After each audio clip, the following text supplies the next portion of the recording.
Ready in 5, 4, 3, 2. Oh my God. Yeah. Hey, yeah. Where my mom's at? Where my mom's wearing thongs, hitting bongs at? Raising kids, cleaning shits, need a long nap. Where my mom's at? Where My Mom's At podcast with Christina P.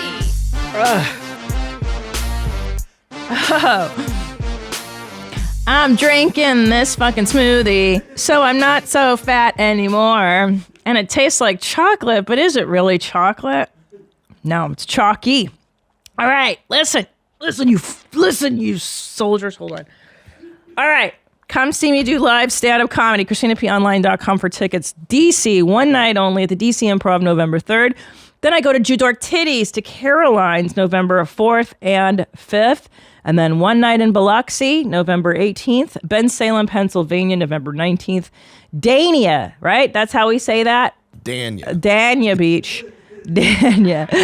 This has been a hot topic at Studio Jeans. Dania Beach, December 2nd and 3rd. How the fuck do you say that word, Dania? Thank you. Also, buy my lipstick. I want to thank every one of you that's purchased it so far. We have sold out, and it's been bonkers, actually. This product has been going like crazy, and I think you guys are digging it. It's my perfect shade of red lipstick. This is what I've been wearing for the last few years now. I've perfected this formula. I've tried them all. I've been wearing red lipstick since puberty, essentially, and I found like what I love best in all of these different brands and put it into this. It's from Italy. It's European. It's fucking special. So trot out. It's on my website, ChristinaPOnline.com. Do yourself a favor. Can I tell you why I like a red lip? I'll tell you why I like a red lip. Because I studied these French women. I love French women. And you know, is this my camera here or this one? Duh, I'm retarded. This one? Whichever one you look into, we'll play to. I like this one better. Any hoodles. I have found that, you know what I love about these French broads is that they keep it natch. They keep their faces natural. You even see these beautiful petite little French actresses on the red carpet, and they don't wear a lot of makeup. They keep their faces neutral. Their hair is just like, whatever, I'm so sexy. I just had sex and now I come on the red carpet. And then they do a nice red lip. And I found that as a mom, it's like the one thing you can do, like when you're exhausted and you just are like, I can't even, I didn't shower today, but I can put on red lipstick and I feel like a champ. You guys think that's funny? Okay. You guys are so weird. Saatva, the absolute greatest mattress company on the planet. We have the Solaire that we sleep on every night. We got the luxury firm. We've got the Lumen Leaf going in the house. My children sleep on Saatva mattresses. That's how much I love this company. Why? Because they don't rip you off. It's a fair price, it's a great product, and it's run by great people who provide excellent customer service. Try it out. Try out the mattress in your house for 90 days. You don't like it, send it back, but you're not going to do that. You're not going to, because you're going to love it. You're going to like the way you look.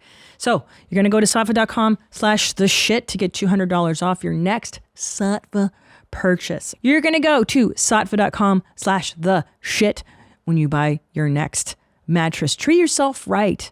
Get yourself a king size without the king size price. Go to saatva.com/theshit for $200 off now. No, it's true because so good news and bad news. The bad news is there is the first cold of fall that is ripping through the Segura house.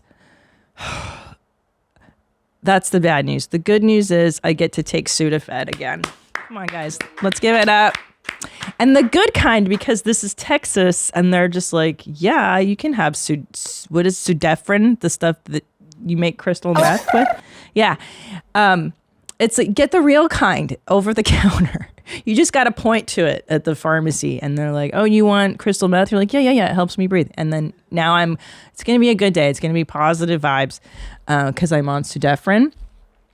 But man, I got to tell you, I was thinking about it today how a lot of mommy culture, and I love it. Don't get me wrong. I'm not poo-pooing mommy culture, but it's funny how we tend to focus on like, it's mommy wine time. And like, because it is, by the way, it is always mommy wine time. Like there's a reason why the alcoholism jokes exist, and mommy needs a nap. Like all these things exist because, and I think what nobody's saying explicitly, which I will say because I think I'm on the spectrum and I just say whatever the fuck I want. I think I'm autistic, just a little. It's fine though. There's not a lot of filtration going on between here and here, which is great.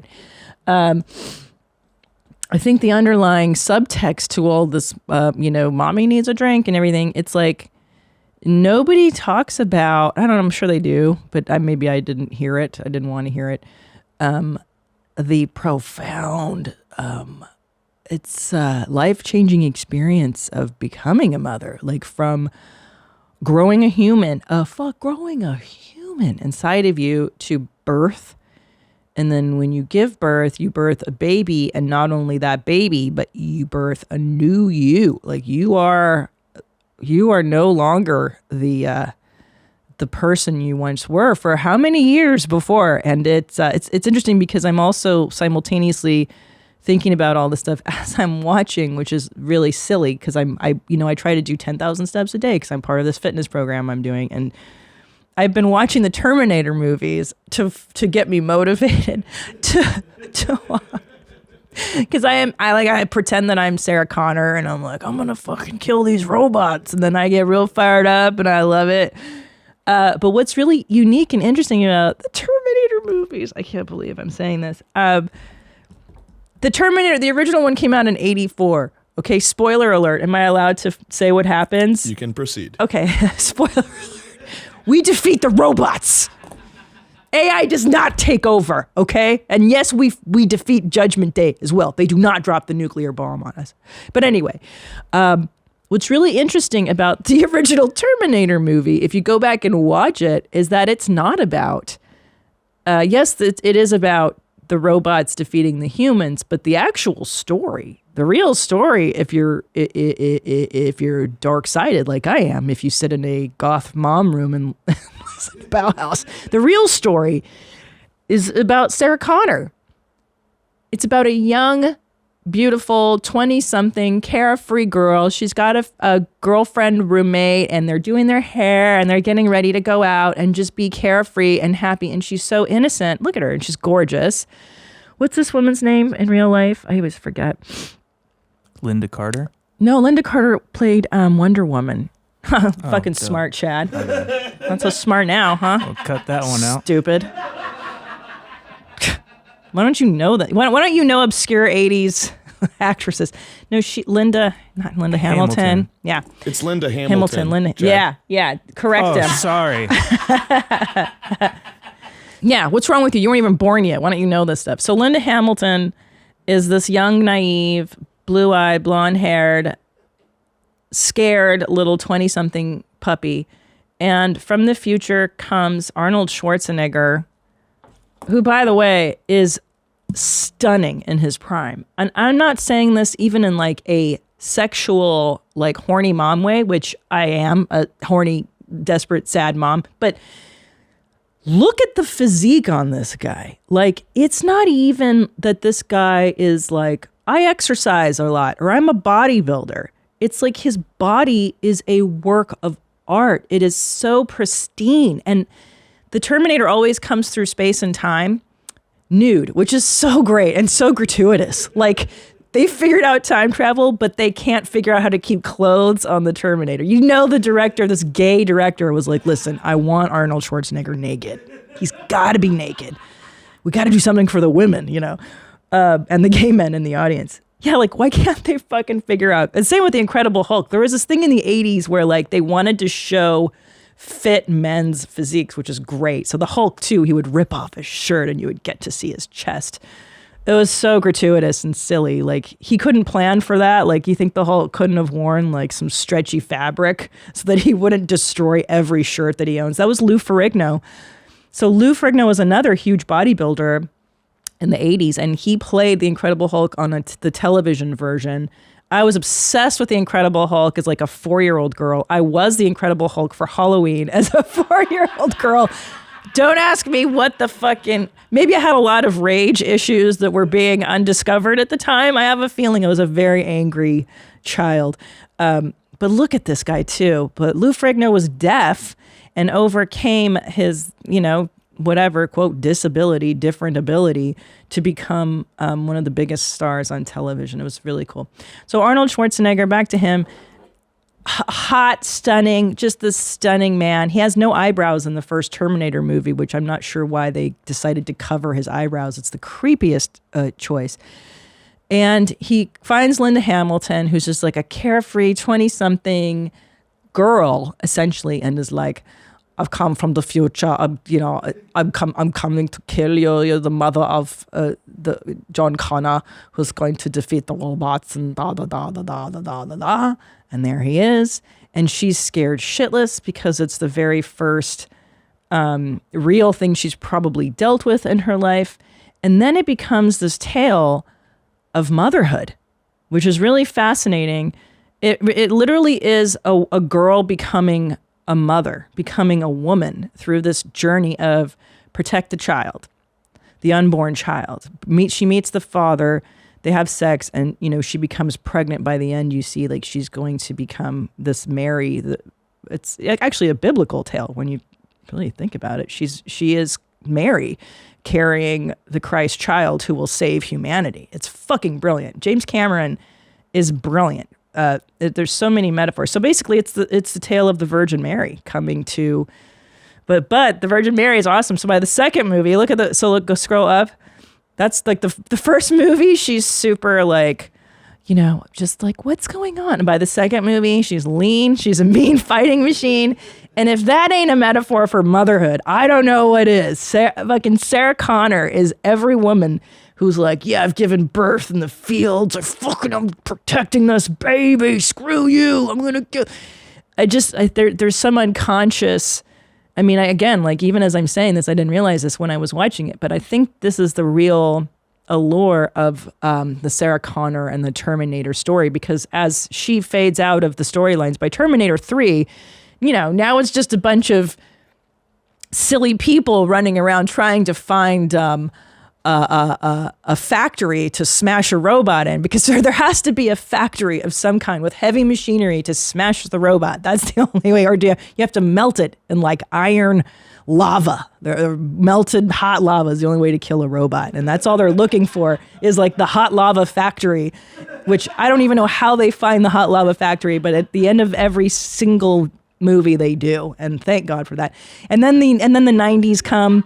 Yeah, see, this is how they kill the first Terminator. They gotta dip him in hot lava. It's just like the weirdest.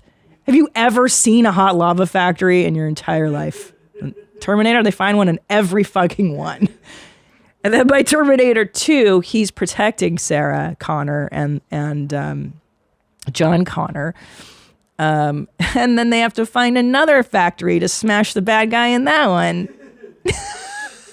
It's just so silly. So like I said, by the time Sarah Connor is out of the picture, so Linda Hamilton, this is fascinating. I do deep dives on stuff because I'm just fascinated by this. So James Cameron and Linda Hamilton, I guess during the making of these films, hooked up, got married.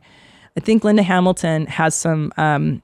She said in an interview some undiagnosed mental illness stuff at the time. So she was bipolar. And I think, yeah, look at her. She's like, don't touch me. Don't fucking touch me in public. So by the time this comes out, they're done. Like James Cameron is like, whoa, I think you're a little nutty. You need to be on meds. And that was that. And then she wasn't in the third movie once they got divorced. And so then the story becomes, they try to repeat the story of the woman carrying the future son that's going to save humanity. But the story is more about the mother training John Connor to become the future savior of humanity, which is really, really cool. And I had no idea when, back in the 80s, you're just watching this Arnold. Everybody was focused on Arnold Schwarzenegger being a fucking hot piece of Austrian ass.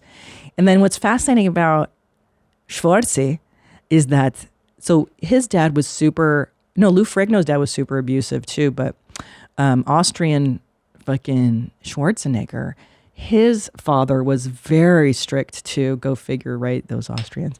And was like, you gotta do fitness, you gotta be perfect, da da da da da da. And can you imagine the achievement of Arnold Schwarzenegger, like coming from another country to the United States? He becomes Mr. Universe, which is like, what? You know, he comes to Venice Beach and he just starts pumping and he gets noticed and he becomes like, and then he does movies after he wins Mr. Universe, which is fucking crazy. Look at this guy's bod. It's like, look how young he is there too. This is him coming to the US as a kid and winning Mr. Universe. And look how gorgeous he is. And not only that, so he comes to the US, he wins this stuff, he's a huge bodybuilder, he gets into the movies, and then he marries into the Kennedy family with Maria Shriver. He becomes governor of California. And then he petitions to change the laws so that he can become president, so that someone who's not born in the United States can become president. That doesn't go over well because, you know, we need you to be American. You can't, you know. And he did it. I think Californians really liked him as the governor. And we, at the time, would have gladly voted for Schwarzenegger to be the president. I mean, this guy is such a high achiever. And then he bangs the housekeeper, which is other level. Like, wait, what? This is always what guys do, right? Like, you're like, you've got everything. What are you doing? And he bangs the housekeeper. He cheats on Maria Shriver. This is the best scandal I remember in the 90s. And then not only that, not even to add insult to injury with Maria Shriver. Yeah, there's the fucking housekeeper, dude. Like, she's not a dime. You know what I'm saying? Like, Maria Shriver's a dime. She's a housekeeper. And then has a son with the fucking housekeeper. I mean, yikes. Yikes. Like, what a life. What an entitlement. Like, what? I don't know. This is why Hollywood is wacky. I think what happens is you get to a point where you're so famous and you're just so out of the realm. That's the housekeeper, dude. He has a Kennedy. He's married to a fucking Kennedy. And he's like, I'm going to bang the housekeeper. It is wild what people do. But, you know, God love him. He achieved a lot and nobody's perfect, obvi. And, you know, I can't imagine how Maria forgave for that. If they did, I think they're divorced now, I imagine. Look, Google if Maria Shriver stayed with him. Maria Shriver is lovely, by the way. I have a great story about her. So as you know, I've been with the same man for, a million years. And we recently discovered Paired. Paired is a relationship app for couples.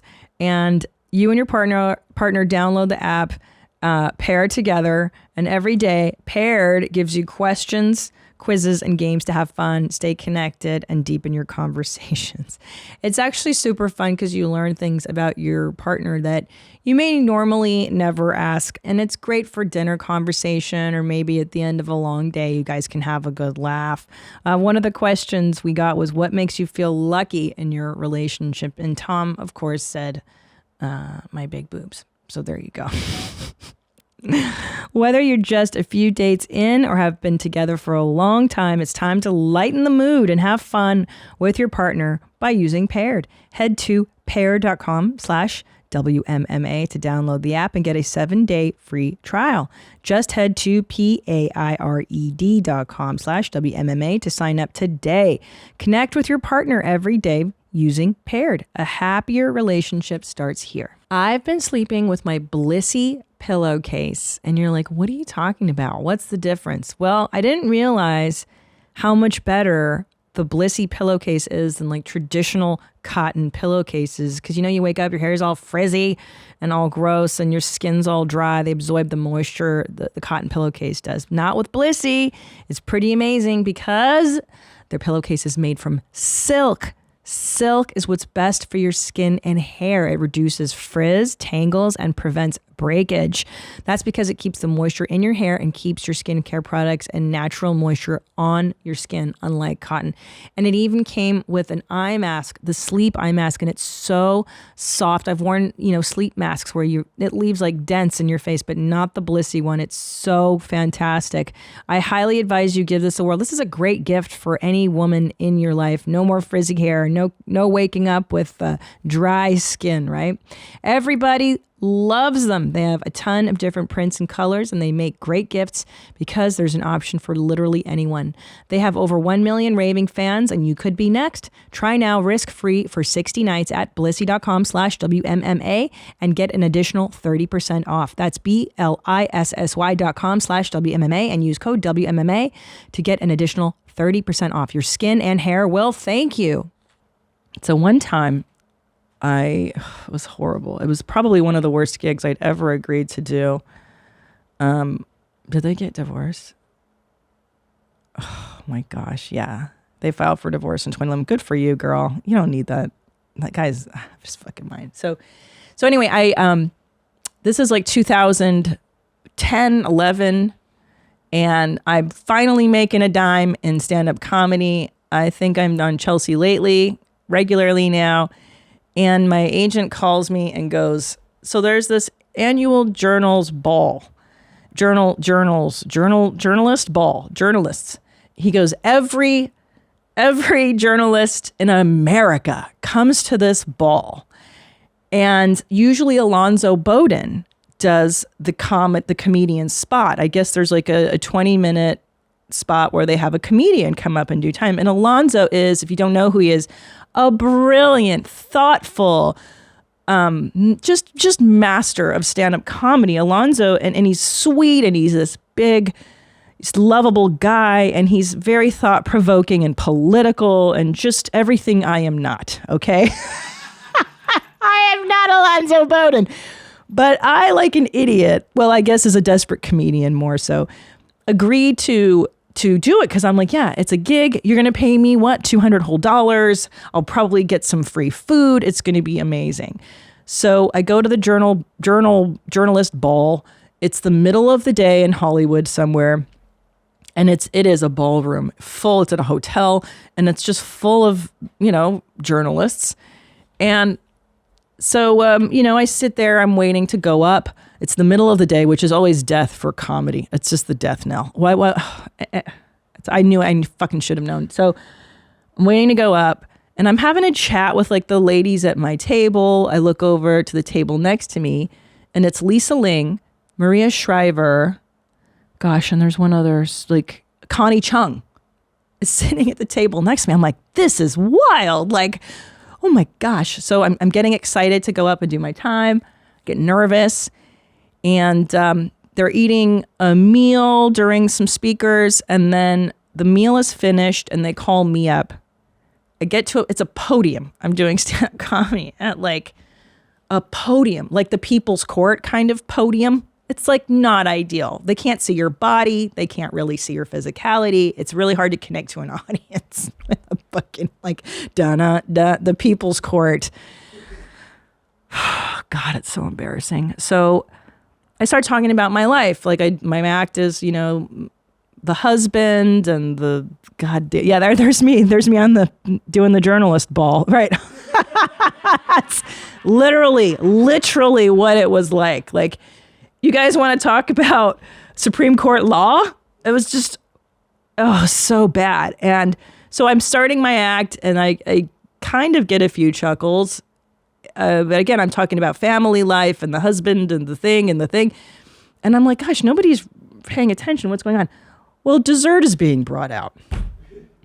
The fucking, like all these, waiters come out with trays of dessert. Everybody, oh, dessert. What is that? Chocolate mousse? And I hear them chatting about the desserts. And everybody's eating their goddamn dessert and nobody's listening. They just resume chatting. And I was like, this is just death. I tried to get their attention. It's not working. So I just, sometimes in comedy, you just bomb. And you're just like, well, I still get paid my sweet $200 and I'm going to get a dessert on the way out. So this is great. But the one saving grace of this gig, and I will be forever grateful for this one thing of kindness, this gesture of kindness. It's so profound to me. As I look over at the table with Maria Shriver, Lisa Ling, and Connie Chung, and they are listening to me, like attentively listening. And Maria Shriver, of all of them, was just like kindly laughing. And I was like, well, of course she thinks this is funny. I'm shitting on my husband. This poor woman is married to like the worst. But I was so thankful that those women listened to me, and I came up to them after and thanked them for being so kind, and they were so gracious and lovely. And so that was my one Maria Shriver, Lisa Ling, Connie Chung story. So shout out to those three ladies for being so gracious and kind, because I think that those three ladies have probably bombed before in our room to some extent, so they get the struggle. But anyway, back to Sarah Connor. The struggle is real, and my kiddos were sick this weekend, which just opens up fucking cold season. And every time my kiddo gets sick, I get real fucking just thrown out, because he's got asthma, and then he can't breathe. It's just like can't breathe. It's a whole thing. So I get really scared, and it's just like that stuff of motherhood, of just the profound like you're responsible for someone's life, dude.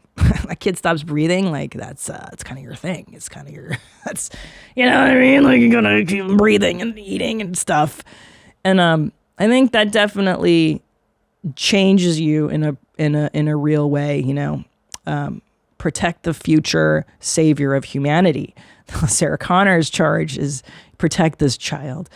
Make sure the child grows up. Make sure they're okay. Make sure they're all that stuff of motherhood is why mommy drinks every night. Like that's the subtext of all these like blogs and these like the stuff we all know as the memes, right?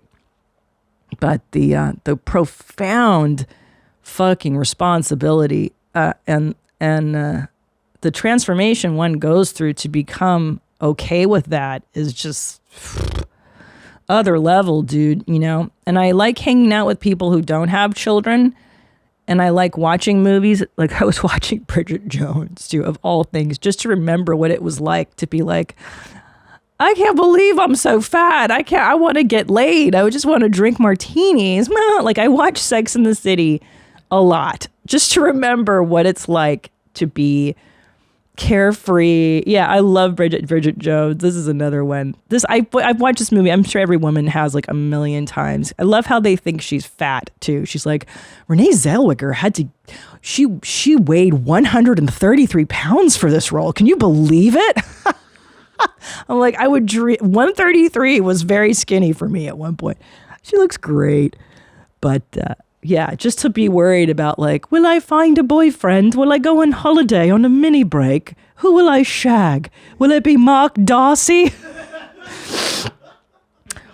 Or the other one? What's his fucking Hugh Grant? Yeah, it's just so silly. Like, I just love it. Because like those times in your life, you look back after you have the children and the life and the mortgage, and you're just like, wow, what was I stressed about, really? Because I was so stressed out as a 20-something. I was so worried about, locking my life down and getting in there and fucking, and But anyway, that's my jam.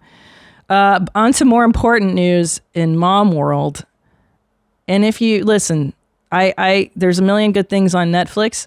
Nothing as entertaining as Ilaria Baldwin's Instagram. If you're not on Ilaria Baldwin's Instagram, pause this program, find it on your phone.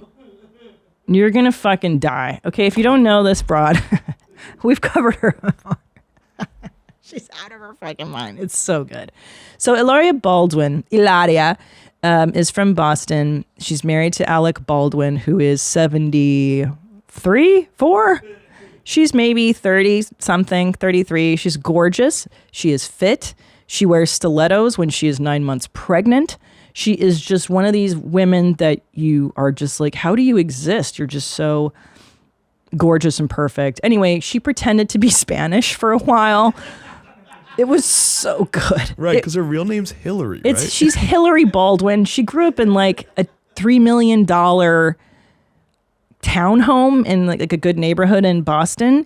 And I guess like her parents lived in Spain or something. Or maybe she did have a connection to Spain. But like, you know what I mean? Like a loose, it's not as though she was really raised. So she led people to believe that she was Spanish for a while, and she would go on talk shows and be like, how do you say this word, cucumber? Like it was so great. It's such a study in human psychology and like what is happening. And as you know, I know we live in a time where we're very open to these things. And so she just had her, listen to moms, her 7th baby. 7. Think about that. Now, those of us that are in the 2s and the 3 children range, some of us 4. I'm friend Jenny Pentland has 5. I know what that looks like. And she's pretty much had them back to back. So this woman has been pregnant or in postpartum stage for fucking, I mean, how many years now? A good decade, which is, I don't know how she does it. When I was in postpartum, I couldn't wait to get out of this phase and get back to being a normal human being. But this means she is constantly in that hormonal shift. She's like that poor Duggar lady on, what is it? Was it 19 Kids and Counting? She's just always like, well, Jim Bob likes to blast his loads in me, and I got to take them because God tells me to take loads. I can't imagine what the deal is. So 7 kids. Are any of them twins? This I don't know. No. So one of them was done by a surrogate, confirmed surrogate. Okay. So here's what's really bizarre to me. And I know we're in an era where we're not supposed to judge people. But listen, if you ain't judging 7 kids with a 70-something-year-old dude, you don't have a fucking pulse, because this is crazy town. Here's the good news. They're rich, hopefully, and I'm sure she can afford nannies on nannies on nannies, and I sure hope to God she's utilizing nannies on nannies on nannies. But this is just nutty. And then go to her fitness stuff. I love how she's super. She does these videos. Yeah. This is my favorite. Like, I'm 9 months pregnant, but I still do Pilates every day. And like, I mean, I don't know how she's doing it. It's so weird too. And it's under like the ruse of I'm helping other women be fit. Like, it really? Are you? Or are you just like humble bragging? I don't know. Because most of us, when you're this pregnant, you're just fucking fat and sad and you just want it to be over. But maybe she really loves being pregnant and like really, really loves the process of this birthing, and it's possible. Or it's just undiagnosed mental illness. And this is really bananas. 7 kids. Oh, she's got the gown. Jesus Christ. It is so weird. I'm sorry. It is. It's an interesting study. Like, what's going on? Like, it's and there's never nannies in the pictures. It's always like the impression that she's doing it all. There's no way. Because I think when people had 7 children, it was like you were on a farm, and you know, the older siblings and the families, the aunts and the uncles and the grandparents helped raise. And I don't know. It's just fascinating, guys. The weirdest thing that I'm looking at is like these pictures were set up, you know? Like, I know. Obviously there's like a ton of equipment in that room right I know. now. It's in her own house. And That's she's so like, weird. I'm just laying here 9 months pregnant in my chiffon. It's the weirdest. That took so much time to make that photo. It's the weirdest. It took so much time. The lighting guy, and then the makeup and the hair. I know this because I do photo shoots from time to time, and I hate them because it literally, to get that hot, it takes like 4 hours of hair and makeup. And then, you're right, lighting. And when you're that pregnant, like even standing for a long time is really uncomfortable, let alone sitting in a makeup chair. So, maron, this is like other level fucking cookie nutters. I don't know, dude. It's not for me, that's for sure, homie. But Okay. And this is like I'm just reading the caption here. This is like a letter to her daughters. I don't know. Wait, I'm not going there. It's like, you guys can read. I don't even, here's the deal with me, is that when I just look at the photos, like I can't even read the words, because the photos are enough for me to satiate like what is going on here. The words will just upset me, because I'll be like, I can't. I don't know what you're doing with your life. It's not what I do with my life. Could you even imagine 7 fucking kids? I mean, 2 is, if you're invested in the ones you got. I mean, I got 2 boys and I'm like, I am drained, like so drained. I mean, the mental, I'm literally, my 4-year-old is in this phase where he says, mommy, every fucking 10, maybe 8 seconds. Mommy, mommy. I'm like, Jesus, what? What is it? Look at this thing, mommy, look. And I'm like, it's enough to make you crazy. It makes you so crazy. You're like, I can't answer. I'm done. Like, I just want to lock myself in a room and do Revenge on Netflix, which is really good, by the way, too. This is how I decompress. I watch silly teen movies. Maya Hawke, Uma Thurman's daughter, is sensational. She is a true actress. This Maya Hawke is Ethan Hawke and Uma Thurman's daughter. She's in, what's that shit, Stranger Things. And she is built for acting. The girl has the pure DNA of 2 brilliant actor parents, and she's gorgeous. And you can tell that she's just like connected to her feelings and stuff. Wow. Do Revenge is great, moms, if you're looking for just like a silly high school drama show to dissociate from your lives with. It's so good. It's so stupid in high school and drama. So good. Today's episode is brought to you by DocaTot. Listen, if you're going to have a baby, if you have a friend that's about to have a baby, DocaTot. Remember that. I used all of DocaTot stuff with my babies. I loved it. I love the pillow where you put the newborn in and they feel snug. I love their swaddles, the sleep bags, the baby rompers. There is just the best in all baby products. I'm telling you, your baby deserves the best of the best, and you do too, mama. And my listeners will get the best deal they offer. Get 15% off plus free shipping with the code WMMA at DocaTot.com. The sleep bags are made to keep your baby safe and secure as a wearable blanket. Trust me, you want to get the wearable blanket because the kid, moves around, and this way it keeps them nice and snug. You have to try the nursing pillow that DocaTot makes. I loved this. Traditional nursing pillows are short-lived. They're not very portable. But the DocaTot one is so great. It's called La Maman. It's the La Maman wedge. It's designed to decrease neck and back strain. That often goes along, when you're nursing your baby forever and ever. You have to try it out. And with DocaTot, you won't sacrifice style for safety. Invest in a piece that will grow with your family. Babies, mamas, and gift givers, this is the best brand you can buy for the precious child you love most. Get 15% off at DocaTot.com with the code WMMA. That's 15% off with the code WMMA at DocaTot.com. Parenting is hard, but DocaTot makes it easier. Okay, let's get back into mom world. There's a lot going on. Lots of hot topics. When I have guests here, I don't get to catch up with the important stuff, you guys. Like crackhead terminology. I was listening to your last episode with Ryan Sigler. I wanted to share my experience with the new politically correct terminology for addiction and other mental illnesses. I am a psychiatric nursing student in Canada, and I was penalized for using the word addict in one of my assignments. Back to your conversation with Ryan. Crackheads are now being called, quote, persons with cocaine use disorder. Yeah. As per the DSM-5 and our psych nursing curriculum, we can no longer use the terms schizophrenic or borderline. Instead, persons with schizophrenia and persons with borderline personality disorder.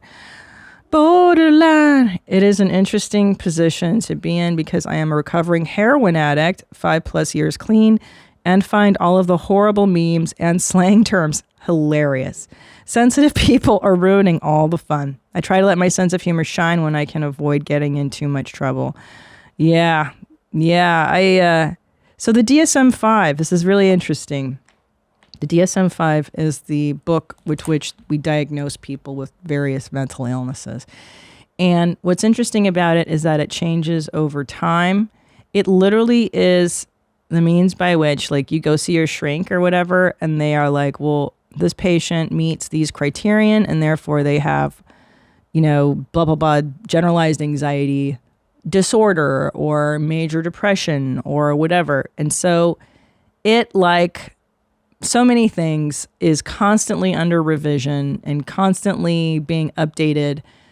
It's so funny because if you have been diagnosed with something, which I think I've been called a few different things at this point, I've been diagnosed, with a few of these terms in the DSM.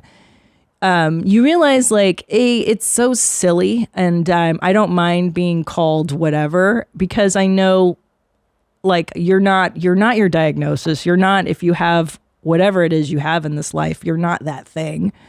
And I agree. Guess what? She is a heroin addict, and she knows it, and it's fine. The people that have the things are usually okay with you. It's the people that don't have the things that are fucking sensitive. It's unreal. It is really real. And especially as someone whose mother was schizophrenic, she was fucking schizophrenic, okay? She wasn't a person with schizophrenia. Bitch was schizophrenic. I mean, she was doing all kinds of weird shit. Like, when I went through her stuff, she became a shut-in towards the end of her life there, the last 8 years. And, I mean, it was wild, dude. Like, she would take, like, instruction manuals from the microwave, for the microwave. Literally, this is one thing I found. And she would, like, highlight and circle and underline, like, words that she thought were relevant.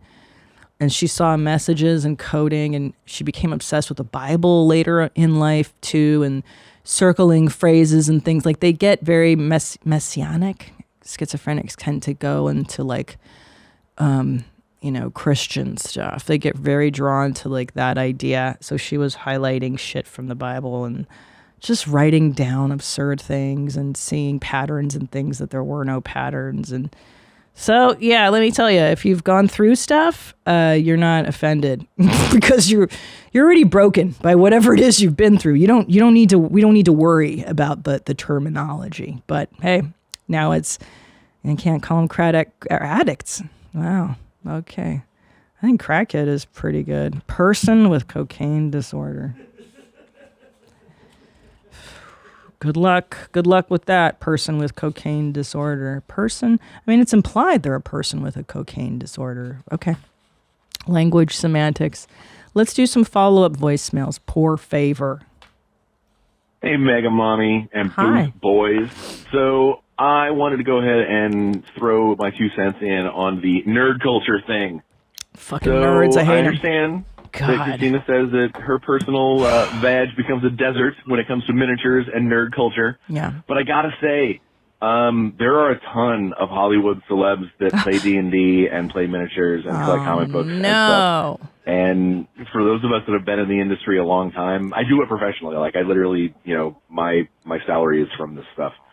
And there's a lot of ridiculous. There's a ridiculous amount of, like, polyamorous and just rampant fucking in the nerd culture. Oh, that's good. So everybody's lists get pretty long when it comes to the fact that we have similar things. And Christina, this goes for you particular. Oh, so mad. There are a ton of goths I that know. are into gaming. I know. Love you guys. Not good ones. Watch your show, listen to your show all the time, and sorry about the dry veg.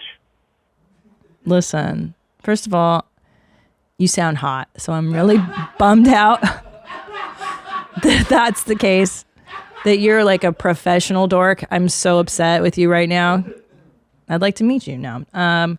You do sound hot. I like that you guys are getting laid. Nerds need to get laid too. And I'm upset that the goths are into this kind of stuff. You guys need it. It's upsetting, but what can I tell you? Also, you know what's funny? I noticed I was at Michael's Arts and Crafts buying Halloween decorations yesterday. And it's so funny. Every single Michael's Arts and Crafts I've been to, there is a certain type of cashier that they hire.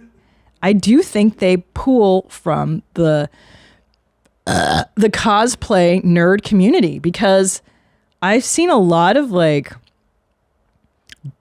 Rapunzel. I don't know how to explain this. Like Rapunzel looking women, they have like excessively long hair. We were like, what is this? What is this? Your fantasy? Like it's not a normal length of hair. It's too long.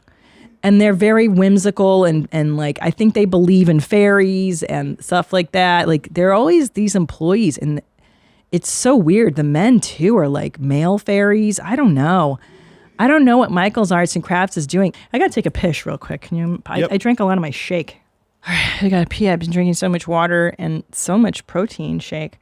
Okay, let's do another follow-up voicemail, Mommy Jean. Hey, Mama Jean and Booth Jews. This is Luke from Tulsa. I'm calling in reference to episode 164. At the end of the episode when Christina's talking about what's a pussy dryer to collect and what's manly to collect. Well, Yeah.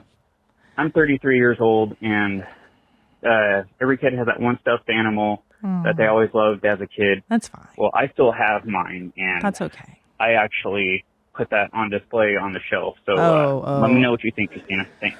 Bye. I think you know what I think.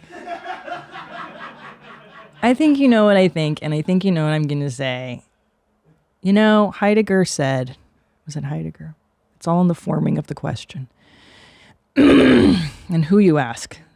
Oh, that was Camus. Listen, you know what I'm going to fucking say. It's okay to hold on to trinkets from your childhood. It is okay. You should have a box somewhere where you put your favorite baseball cards, your favorite little things, your items that you cherish, and you put them away in your closet, and you do not display them. The display is what's going to dry pussies. So you can display it, but just know that you're a sensible woman will see that and be like, what's that? You're like, it's my teddy bear, my lovey from when I was 2. I'd be like, okay, you're fucking mentally ill. So put it away, cherish it very privately. There's certain items that don't need to be out for everybody to see. It's okay to save them, but don't have it forever. Okay, one more. Let's do this. Hey, Mommy, it's Abby from Australia, and I was just listening to your latest episode about what drives young dads up when you're dating a guy. Myself, I'm married, so thank fuck I don't have to deal with this shit anymore. But back when I was a young gal, any dude who played video games just immediately dried my badge. Just fucking get off your controller, get off the TV, and do something else. That's it. I got a good body. I'm standing here, but you'd rather flick your bean on your little controller thing. I don't understand it, but whatever floats your boat, right? All right, keep your hand tight, Mum, and I'll catch you up in May. Bye. God, I love that accent so much. I really do love the Aussie accent, don't you? It's the best. Not anymore. I knew that would hit Annie in particular in a hard way. I know, Annie. I know. It's all good. I mean, Does your lady care that you're playing video games?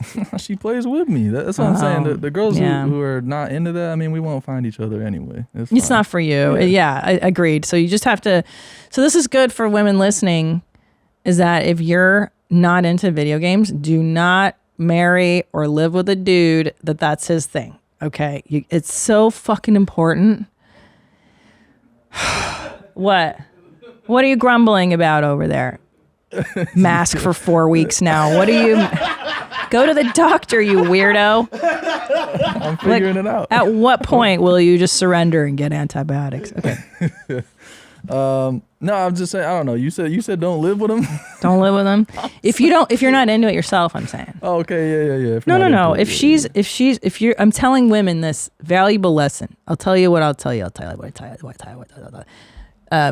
Is that who he is now is who he's going to be 20 years, more or less. I'm talking about the shit like Is he neat? Is he tidy? That's who he's going to be. Are you messy? That's who most likely you're going to be, unless you make a concerted effort to change all that stuff. If he's into video games, he's probably going to continue to be into video games. Does he smoke pot all day? He's probably going to fucking do that too. That's his jam. If he's into bowling, cosplay, cards, whatever gay ass shit he's into. What's wrong with bowling? I don't know. I just threw it out there. I don't take it personally.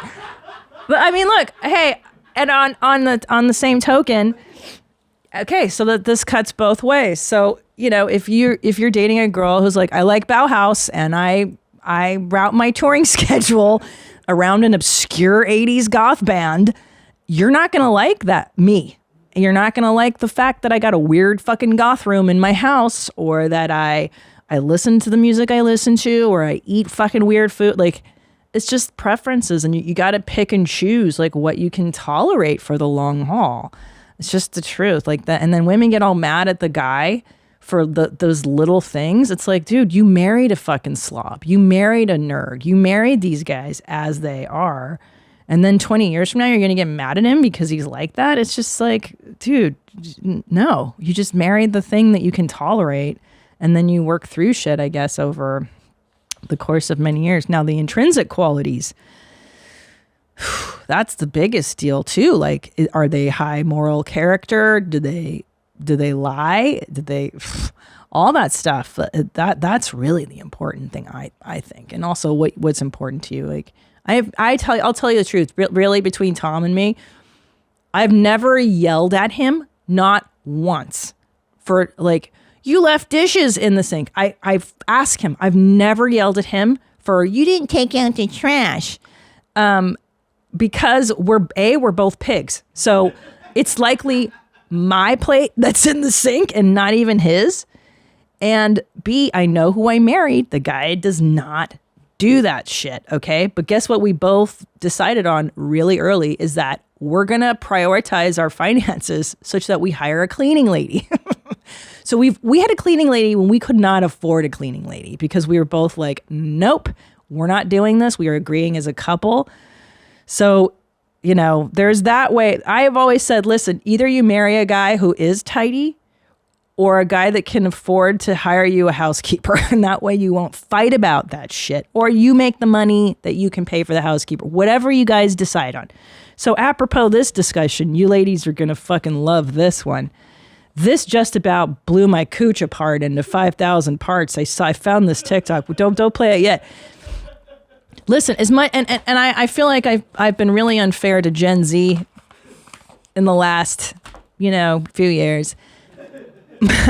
Since I've discovered you. No, I've been trying to understand. I always seek to understand, but I gotta give Gen Z props on their constant trying to equalize everything, and like they want to level the playing field on all fronts, which is fucking admirable.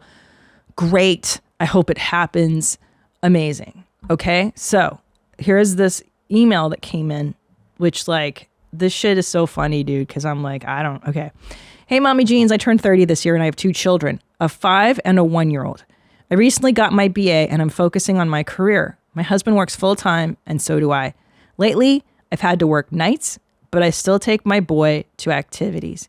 Even with this, I feel like I'm deduced to about 4 to 5 hours Monday through Friday with my kids, sometimes less. Then I have them all weekend. I still am responsible for 90% of the household, everyday dishes, laundry, meals, etc. My husband has stepped up, but it's still uneven. Even though we work close to the same amount of hours, is it wrong to want it all? Fulfilling family and a career. Are my kids losing something important? I feel guilty for being happier now that the rules of childcare are more along the co-parenting lines. My husband is super supportive, but it does take a toll on our relationship for some reason. Ooh, it takes a toll on your relationship. Well, yeah, you guys are parents. So what are your thoughts? She's asking me what my thoughts are. I have so many fucking thoughts about this. Okay, so first of all, yeah, another subject nobody talks about, by the way, is that kids take a toll on your relationship. This is like, they should have a seminar when you get pregnant And they're like, listen, here's what's going to happen. The woman is going to carry this child and do the most of the work for this child and feel fucking really resentful for it. Most of us, I would say the average male-female relationship, especially people in my generation, the woman will carry the brunt of the responsibility. The man will feel the pressure to provide more and maybe go that direction on the outside of the home parameter, but the woman is in charge of the blah, blah, blah, okay? And that will create resentment, and you'll want to fucking kill your husband because you're the one that's up at 4 a.m. breastfeeding and your body's thrashed and you're the one that your career is going to suffer and da-da-da. It's all setbacks for the woman. And that's why it does take a toll on your relationship. So especially with a 1-year-old, and the two of you are working together as a team to do this, which is outstanding. It sounds really progressive and great. But yeah, you don't have time for each other. And that's when the relationship suffers. So like what I've learned with Tom over the years is like you have to make each other the priority because you're top of the pyramid, right? Like mommy and daddy are the top. And if mommy and daddy aren't solid, the whole thing falls apart. So like, I know it's tough. You guys have a small kid and one that's like kind of up and going there, but you got to make each other a priority to hang out. And Tom and I don't always do it. It's almost impossible with both of our careers and blah, blah, blah, but we try. Okay. So that's one thought there. I love this. And she's 30. Okay. So you're like of this new gen, this evolved gen. My husband has stepped up, but it's still uneven. Of course it's uneven, baby. This is one of the fucking things about motherhood too that I feel like no one says is that you're the mom. You're Sarah Connor, bitch. The vessel comes through you. You know what I'm saying? Like you're mom. You're number one. You're always going to be number one. The baby grew in you. The baby comes out of you. He'll never, ever feel the same way. Maybe he does. I don't know. But truly, they don't get it the way that you do because you're the mom, dude. I'm telling you, when my baby cried, I remember in the very beginning, I would feel it in my body. Like even now when Julian is more of the crier in the night, I know exactly what the cry is. Oh, that's not a big one. That's a bad dream. Okay. Or oh no, he just puked in his bed. I better get over there. Like Tom does not have the same radar that I do to that attunement. And that is your blessing as a mom. That's why we can do this shit. It's what nature gave us, this mother's intuition. Listen, mother earth. The earth is the mother. What is the rest? The fucking sky is the dad. Father time, he kills you. Yeah, he kills stuff. The father kills. But the feminine is Mother Earth, right? God is the father, but mother is earth because we're rooted in that stuff. We create life, we grow life, and we maintain life. So it will always be uneven. I think in that regard, I don't know. But then there are guys who are like super, super great dads and they're super sensitive and great. Cool. So this is what I wanted to bring your attention because I've just heard about this book called The Fair Play Method. I have not read it yet. I actually came across it on of all things, of course, a TikTok. So The Fair Play Method, this is Fair Play, a game-changing solution for when you have too much to do and more life to live. So I think what I'm gathering is the book is about trying to even the playing field between household duties, between men and women, between childbearing. And it makes fucking sense. Like, yeah, why wouldn't you be able to co-parent in a more equal manner? And yeah, if you're both working full time, why does she have to do all the fucking stuff and work too? It's intuitive. So it started, okay. Anyway, I'm not going to read what this is about, but play this TikTok that I sent to you and I'm going to read it because it has music on it.